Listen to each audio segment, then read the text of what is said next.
ॐ अज्ञानतिमिरान्धस्य ज्ञानाञ्जनशलाकया चक्षुरुन्मिलितं येन तस्मै श्रीगुरवे नमः। वाञ्छाकल्पतरुभ्यश्च कृपा सिन्धुभ्य एव च पतितानां पावनेभ्यो वैष्णवेभ्यो नमो नमः। नमो महावदान्याय कृष्ण प्रेम प्रदायते कृष्णाय कृष्ण चैतन्य नाम्ने गौरत्रिषे नमः। हे कृष्ण करुणा सिंधो दीनबंधो जगत्पते गोपेश गोपिका कांत राधा कांत नमोस्तुते।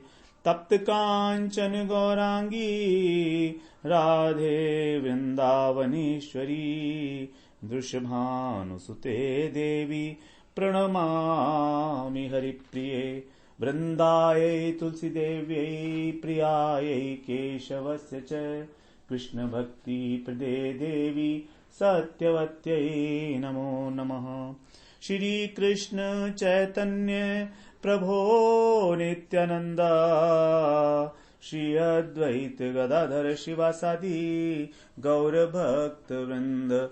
हरे कृष्णा कृष्णा कृष्णा हरे हरे, हरे राम राम राम हरे हरे। हरे कृष्णा। सर्वप्रथम मैं अपने गुरुपाद पद्म ओम विष्णुपाद अष्टोत्तर शत श्री श्रीमद् भक्ति वेदांत माधव गोस्वामी महाराज के चरण कमलों में अनंत कोटि दंडवत प्रणाम ज्ञापन करता हूं। हम लोग श्रीमद् भगवद गीता के 10वें अध्याय का 11वां श्लोक श्रवण कर रहे हैं, जो हमारी चतुश्लोकी गीता का अंतिम श्लोक है। इसमें भगवान कह रहे हैं कि भगवान किस प्रकार से अपने भक्तों के अज्ञान का नाश करते हैं, क्योंकि भगवान सबसे पहले अपने भक्त को इस पात्र बनाते हैं। स्वयं भगवान का जो भजन करने वाले भक्त हैं उनको पात्र बनाते हैं और फिर उस पात्र के अंदर अपनी करुणा से उसको प्रेम के द्वारा भर देते हैं। तो भक्तों को जो प्रेम प्राप्त होता है, भगवत प्रेम प्राप्त होता है, उसको ग्रहण करने की जो सामर्थ्य है वो स्वयं भगवान देते हैं। दोनों काम करते हैं भगवान, पहले पात्र बनाते हैं और फिर उसके अंदर शुद्ध भक्ति का उसको ददामि बुद्धि योगम तम, उसको शुद्ध भक्ति दे देते हैं। तो यहां पर कह रहे हैं तेषामेवनुकंपार्थम अहम अज्ञानजं तमः नाशयामि आत्मभावस्थो ज्ञान दीपेन भास्वता। अब इस श्लोक से एक बात बिल्कुल क्लियर है। भगवान कह रहे हैं तेषाम एव अनुकंपार्थम। अनुकंपा, जब भगवान की कृपा होगी तभी हमको भक्ति मिलेगी, तभी हमारा अज्ञान नाश होगा। और किनका नाश होगा? तेषाम एव, भगवान ने एव लगा दिया यहां पर। जो मेरा निरंतर भजन करते हैं प्रीतिपूर्वक, केवल उनका, केवल उन पे ही भगवान कृपा करेंगे। तेषाम एव अनुकंपार्थम, कृपा करने के लिए। अहम अज्ञान जम तमः, मैं स्वयं उनका जो अज्ञान के द्वारा उत्पन्न अंधकार है उसका नाशयामी, नाश करता हूं। कैसे करते हैं ये आगे बता रहे हैं। आत्मभावस्थो, उसकी बुद्धि के अंदर, जो बुद्धि की अंदर वृत्तियां हैं उसकी, उनके अंदर ज्ञान दीपेन भास्वता, एक ज्ञान के दीपक को जलाकर। और दीपक कैसा है? भास्वता, दैदीप्यमान, चिन्मय प्रकाश युक्त। यहां पर ये जो शब्द भास्वता है, ये बड़ा अमूल्य शब्द है, महत्वपूर्ण शब्द है ये हमारे लिए। क्योंकि जो सांसारिक ज्ञान है, निर्विशेष ब्रह्म ज्ञान है, वो भास्वता नहीं है, वो दैदीप्यमान नहीं है। दैदीप्यमान ज्ञान का अर्थ है संवित वृत्ति, भगवान की चित्त शक्ति की संवित वृत्ति, जिसको हमने कहा कि भगवान अपनी संवित वृत्ति से युक्त आह्लादनी वृत्ति को, संवित युक्त आह्लादनी वृत्तियों को भक्त के हृदय में निक्षेप करते हैं, संचलित करते हैं। तो संवित युक्त मतलब भास्वता। वो कैसी है? संवित युक्त मतलब दैदीप्यमान ज्ञान दीपक। बिल्कुल स्पष्ट है यहां पर। ये साधारण ज्ञान की बात नहीं हो रही है, ये संबंध ज्ञान की बात हो रही है। भगवान से हमारा क्या संबंध है? जो दिव्य ज्ञान है, दिव्यम ज्ञानम, जो गुरुदेव प्रदान करते हैं हमको दीक्षा के समय, उस ज्ञान की बात हो रही है, जो संबंध ज्ञान है। तो गुरुदेव के माध्यम से, दीक्षा के माध्यम से ये वाला जो ज्ञान दीप है हमारे हृदय में प्रज्वलित करते हैं भगवान। ज्ञान दीपेन भास्वता। इस बात को हम लोग एक बार समझ लेंगे तो बड़ा आसान हो जाएगा हमको आगे जो भक्ति तत्व है उसको समझने में आसानी होगी हमारे को। बिल्कुल समझ में आ जाएगा कि ये भक्ति क्या चीज है,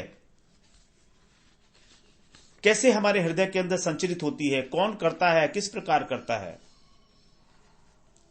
जिसको कहा गया है दीक्षा में दिव्यम ज्ञानम यतो दद्यात कुर्यात पापस्य संक्षयम।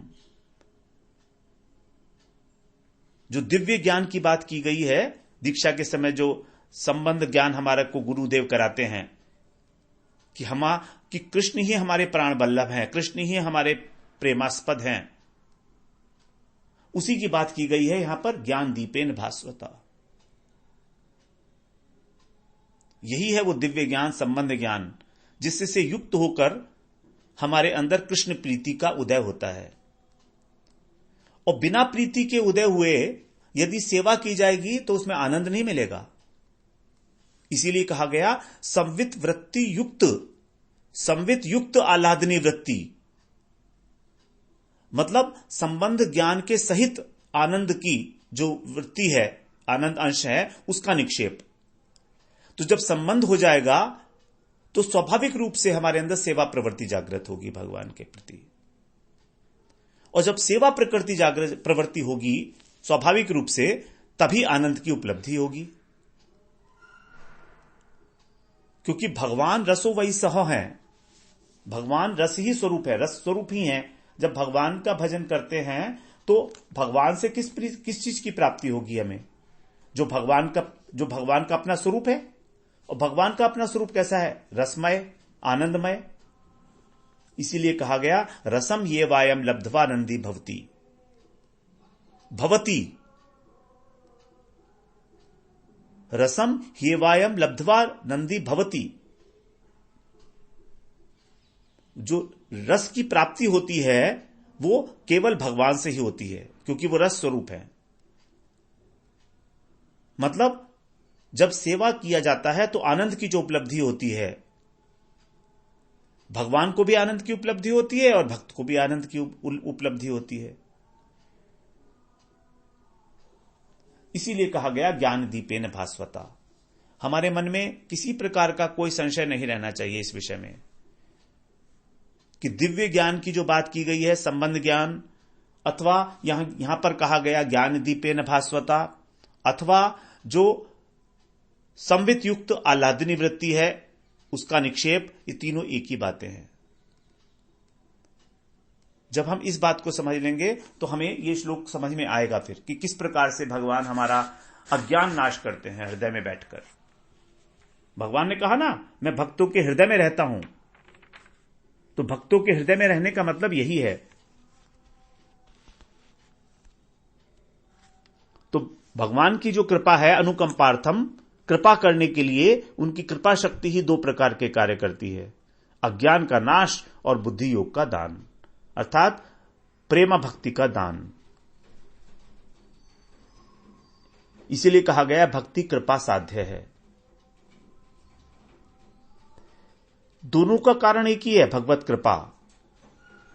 जब भक्त निरंतर भगवान का भजन करता है तो उसे भगवान की कृपा प्राप्त करने के लिए चिंता नहीं करनी होती।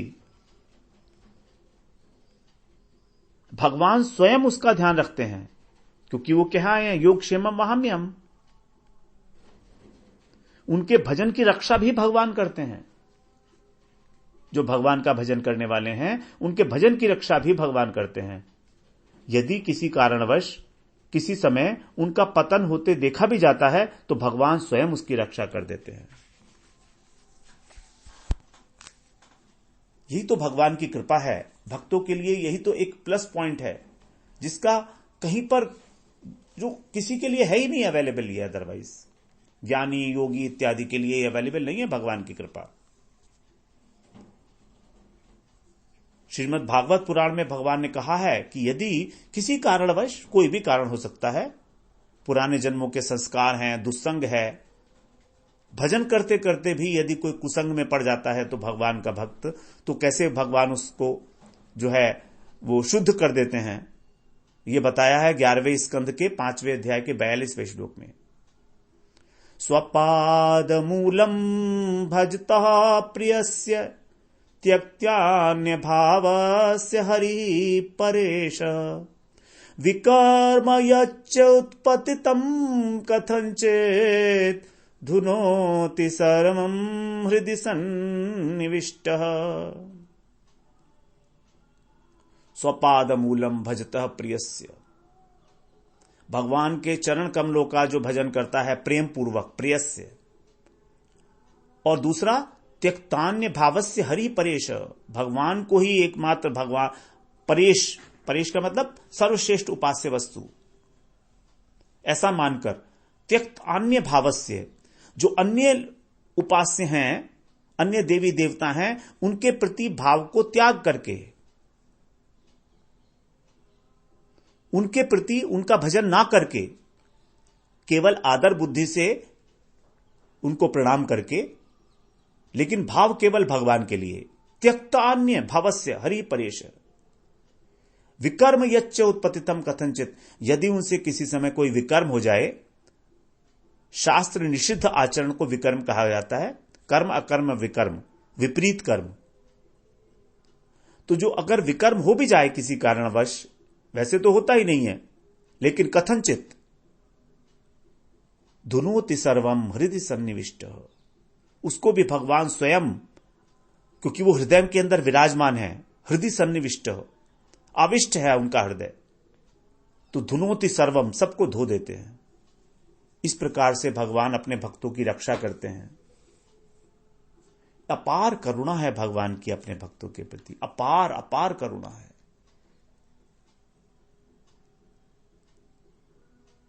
जो भक्त हैं, जो ज्ञानी हैं, उसको करुणा का गान करते करते करते करते थक जाएंगे। भगवान की करुणा का बखान नहीं हो सकता। अनंत शेष अपने अनंत मुखों के द्वारा अनंत समय से भगवान की महिमा, भगवान की लीलाओं का, भगवान के गुणों का गान कर रहे हैं, लेकिन कभी पार नहीं पार पाए अभी भी। इसलिए भगवान कह रहे हैं कि अपने भक्त के व्यवहारिक और पारमार्थिक सारे उत्तरदायित्वों को भगवान वहन करते हैं। योगक्षेमम वहाम्यहम ना, भगवान चाहते हैं कि मेरे भक्त में कोई कमी ना रहे। ये मुझ पर इतना आश्रित है, मुझे इतना प्रेम करता है, सब कुछ मेरे लिए इसने छोड़ दिया है। He has left everything. इस दुनिया के प्रलोभन भक्तों को आकर्षित नहीं कर पाते। मान सम्मान प्रतिष्ठा, ये तो उनको विष्ठा की तरह प्रतीत होती है।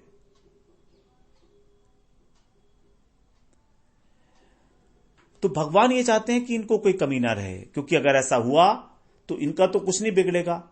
ये तो इतने तल्लीन है, इन्हें तो पता ही नहीं है कि इन्हें क्या चाहिए। लेकिन और लोग तो है ना जो देख रहे हैं कि ये भगवान का भजन कर रहा है, तो वो क्या कहेंगे? देखो तो भगवान का बड़ा भक्त बनता है और क्या हालत है इसकी, इसके पास कुछ भी नहीं है। ऐसे भगवान किस काम के? तो भगवान के नाम के ऊपर ही तो धब्बा लग रहा है ना। इसलिए भगवान योगक्षेम वाहन करते हैं उसका। अपनी लाज बचाने के लिए भगवान ये सब करते हैं, अपने भक्तों का ध्यान रखते हैं। चाहे भले ही बीच बीच में उनकी परीक्षा जरूर लेते हैं भगवान, किसी विशेष प्रकार का कष्ट देकर उनको कहीं किसी समस्या में, घनघोर समस्या में फंसा देंगे, निष्ठा देखने के लिए कि क्या ये कहीं विचलित तो नहीं हो गए मेरे मार्ग से। ये काम भी वो अपने भक्त की महिमा को बढ़ाने के लिए करते हैं। जैसे राजा भरत एक मृग में आकृष्ट हो गए, आसक्त हो गए, तो उसके द्वारा उन्होंने अपने भक्त की ही महिमा बढ़ाई है भगवान ने, ये भगवान की इच्छा से ऐसा हुआ है कि वो एक मृग के अंदर आसक्त हो गए। अपार धन संपत्ति, पूरे पृथ्वी का राज्य छोड़कर और एक मृग में आसक्त हो जाना, पुत्र, राज्य, परिवार, पत्नी सबको छोड़ दिया, मलवत त्याग दिया राजा भरत ने, पीछे मुड़ के भी नहीं देखा।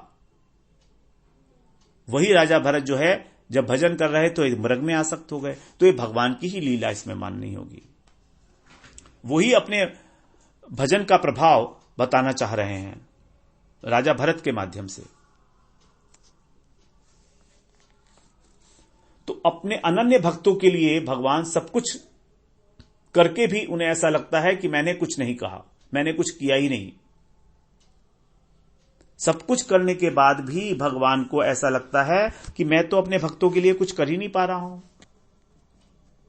गोपियों के लिए कृष्ण ने कहा ना कि वो उनके ऋणी हैं, चिर ऋणी हैं।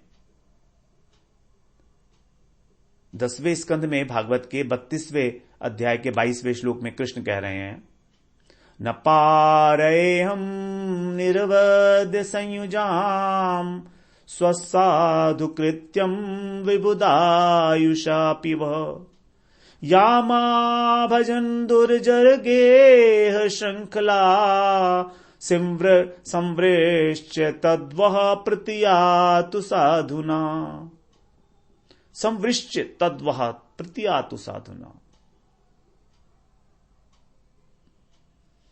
भगवान कह रहे हैं कि आप लोगों का जो प्रेम है मेरे प्रति, निर्दोष और निर्मल प्रेम, निर्वद्य, निर्वद्य का मतलब है निर्मल प्रेम, संयुजाम, उस संबंध से जो आप मेरे से जुड़े हो, इस निर्मल संबंध के द्वारा जो गोपियां भगवान से जुड़ी हैं, उनके ऊपर जो ऋण है, गोपियों का जो ऋण है, मतलब कृष्ण ऋणी महसूस कर रहे हैं। तो कह रहे हैं मैं उस ऋण को देवताओं के समान लंबी आयु पाकर भी नहीं चुका सकता। क्या कारण क्या है? क्योंकि तुमने तो मेरे लिए बहुत कुछ छोड़ा है। दुर्जर गेह श्रृंखला, अपने घर का जो श्रृंखला है, जो बंधन है, जिसको तोड़ा नहीं जा सकता साधारण रूप से, उसको तुमने तोड़ दिया और मेरा भजन करते हो। उसको तोड़कर तुमने मेरा भजन किया है, अभजन, मेरा भजन करते हो आप। संवृष्ट तद्वह प्रतियातु साधुना। इसीलिए आप अपने गुणों को स्मरण करके कि आपके अंदर साधुता है, साधुता मतलब आपके अंदर जो है अच्छाई है एक, तो उस अच्छाई का स्मरण करके ही आप मेरे को उस ऋण से मुक्त कर सकती हो। प्रतियातु साधुना, उसका जो है आप मुक्त करना, प्रतियातु माने मुक्त करना ऋण से।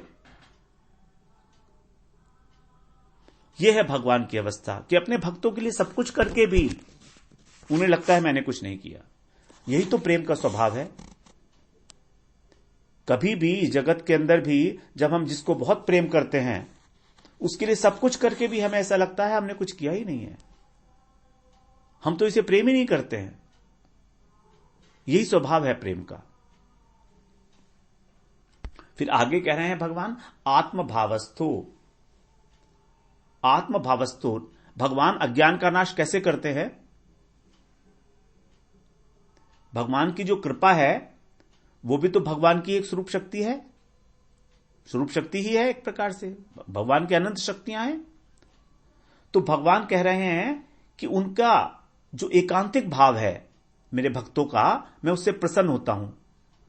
अब योग क्षेम तो उनका वहन करता हूं मैं, ऊपर ऊपर से ध्यान रखता हूं, लेकिन उनके अंतःकरण में जो बुद्धि वृत्ति है उसके अंदर में मैं बैठ जाता हूं जाकर। क्योंकि जीव की बुद्धि जड़ है, हमारा जो अंतःकरण है वो हमारा सूक्ष्म शरीर है ना, तो जड़ है वो। अब जड़ बुद्धि से उत्पन्न ज्ञान भगवत तत्व का अनुभव नहीं करा सकता। भगवान का साक्षात्कार जड़ बुद्धि के ज्ञान से नहीं हो सकता। लेकिन जब भगवान निक्षेप करते हैं अपनी संवित वृत्ति को, जो चिन्मय है, तो वो बुद्धि को हमारी उद्भासित कर देता है, प्रकाशमान कर देता है। जो बुद्धि का जड़त्व है वो धीरे धीरे चिन्मयत्व को प्राप्त करता है। कहा ना भगवान ने कि जो दीक्षा के समय ही आत्मसमर्पण करता है तभी भगवान उसको आत्मसम कर देते हैं। आत्मसम का मतलब क्या है कि जिस प्रकार भगवान एक चिन्मय तत्व हैं, उसी प्रकार जब उसका संबंध ज्ञान दृढ़ हो जाता है तब उसके अंदर भी, भक्त के अंदर भी चिन्मयत्व आ जाता है, उसकी बुद्धि के अंदर।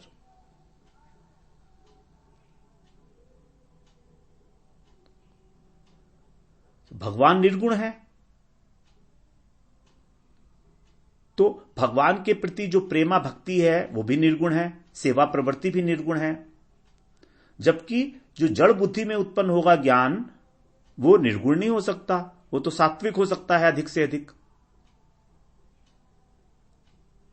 तो भगवान ही हमारी बुद्धि की, भक्तों की बुद्धि की जो जड़ता है उसका नाश करते हैं संवित वृत्ति के द्वारा। तो धीरे धीरे उसका जो जड़ अंश है वो समाप्त हो जाता है और चिन्मय अंश वृद्धि को प्राप्त होता है।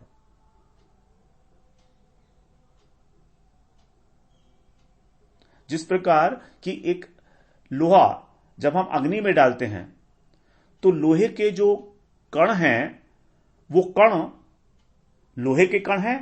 अब जब अग्नि में उसको डाल दिया तो धीरे धीरे वो अग्नि की जो दाहिका शक्ति है उसके साथ तादात्म्य कर लेते हैं और फिर वो अग्नि की भांति ही हो जाते हैं।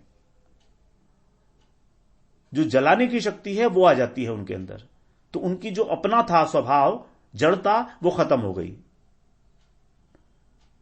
जिस प्रकार एक लोहे को अग्नि में डालने से वो दाहिका शक्ति उसके अंदर प्रवेश करती है, तादात्म्य हो जाता है उसका, उसी प्रकार से जब भगवान अपनी संवित वृत्ति को निक्षेप करते हैं तो हमारी बुद्धि भी जड़ता को धीरे धीरे परित्याग करके चिन्मयत्व की ओर बढ़ने लगती है।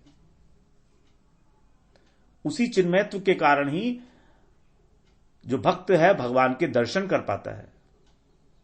भगवत दर्शन तो जड़ इंद्रियों से हो नहीं सकते, लेकिन हमने तो देखा है कि अनेक अनेक भक्तों ने अभी तक भगवान के साक्षात दर्शन किए हैं, इन्हीं आंखों से किए हैं। तो इन्हीं आंखों से दर्शन करने का मतलब क्या है कि ये इंद्रियां फिर जड़ नहीं रही, चिन्मय हो गई। तो चिन्मय दृष्टि से भगवान के दर्शन किए जा सकते हैं। तो चिन्मयत्व जो आया है वो कहां से आया? वो भी भगवान के कृपा से आया।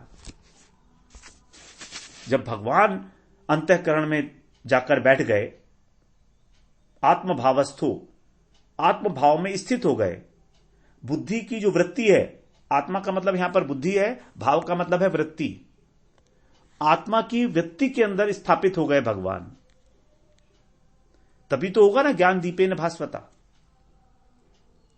यही है विलक्षणता भक्ति की। क्योंकि सात्विक ज्ञान कभी भी दैदीप्यमान ज्ञान नहीं हो सकता। भास्वता शब्द जो है उसका अर्थ होता है दैदीप्यमान, दिव्य ज्ञान, दिव्य ज्योति। तो दिव्य ज्योति है वो सात्विक ज्ञान से नहीं हो सकती है। आत्मा का ज्ञान सात्विक ज्ञान है, लेकिन भगवत ज्ञान निर्गुण ज्ञान है। उस निर्गुण ज्ञान अर्थात संवित वृत्ति के द्वारा ही भगवान को जाना जाता है। स्वप्रकाश वस्तु है ना वो। आत्मा जिस प्रकार से स्वप्रकाश है उसी प्रकार स्वरूप शक्ति स्वप्रकाश है। तो अन्य किसी प्रकार का ज्ञान स्वप्रकाश नहीं हो सकता। अब आगे कह रहे हैं अज्ञान जम तमः। अज्ञान से उत्पन्न जो तमोगुणी अहंकार है, तम का मतलब है तमोगुणी वृत्ति जो है अहंकार, उसका नाश कर देते हैं। तमस का अर्थ होता है संस्कृत में ग्लानि भी होता है। ताम्यति ग्लायति अनेन इति तमः।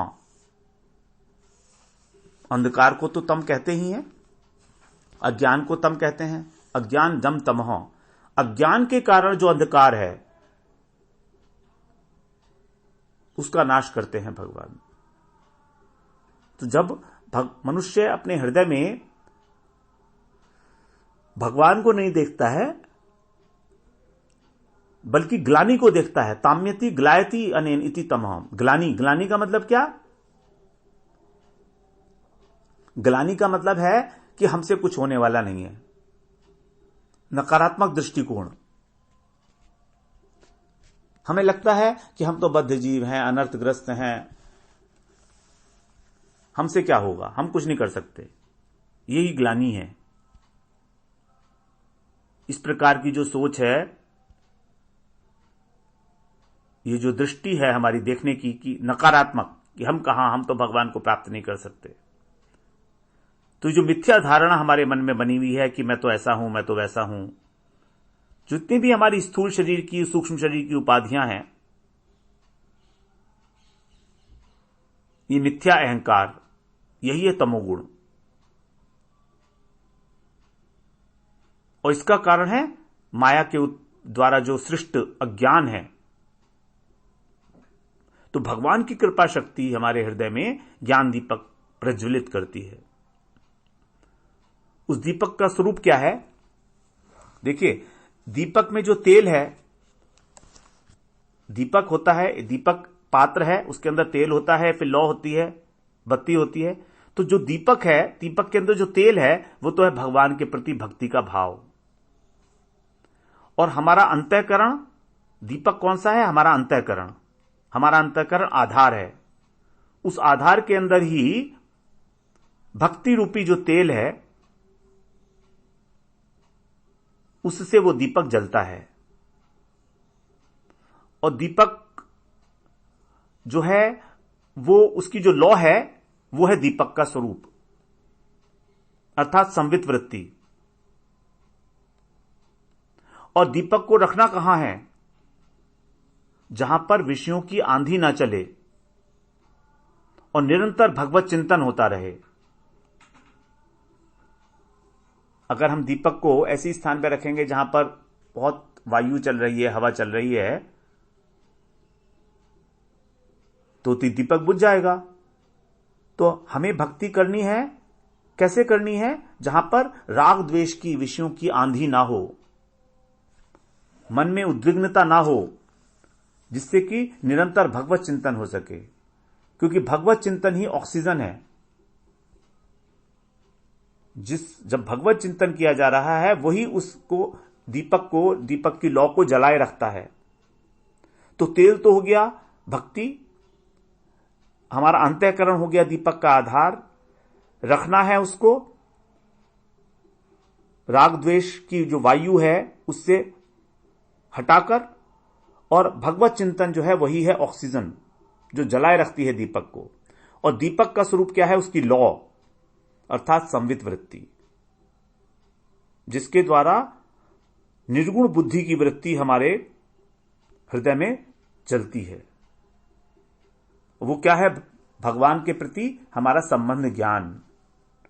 यही है दीपक का स्वरूप, लौ, कि मैं कृष्ण का नित्य दास हूं। और जो प्रकाश है दीपक का, वही है भगवत सेवा वासना।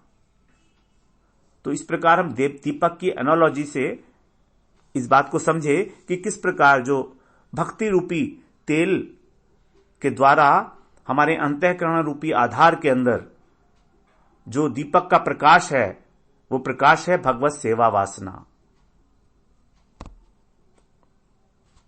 इस प्रकार भगवान हमारे अंतःकरण को प्रकाशित करते हैं। फिर भक्त की सभी इंद्रियां सेवोन्मुख हो जाती हैं, सेवा के उन्मुख हो जाती हैं। वाणी भगवान का गुणगान करती है, शरीर सेवा करता है, मन स्मरण करता है। तेल धारावत निरंतर तेषाम सतत युक्ता नाम भजताम प्रीतिपूर्वकम। यही है ज्ञान दीपेन भास्वता। तो हम इसी विषय में थोड़ी सी आगे चर्चा करेंगे।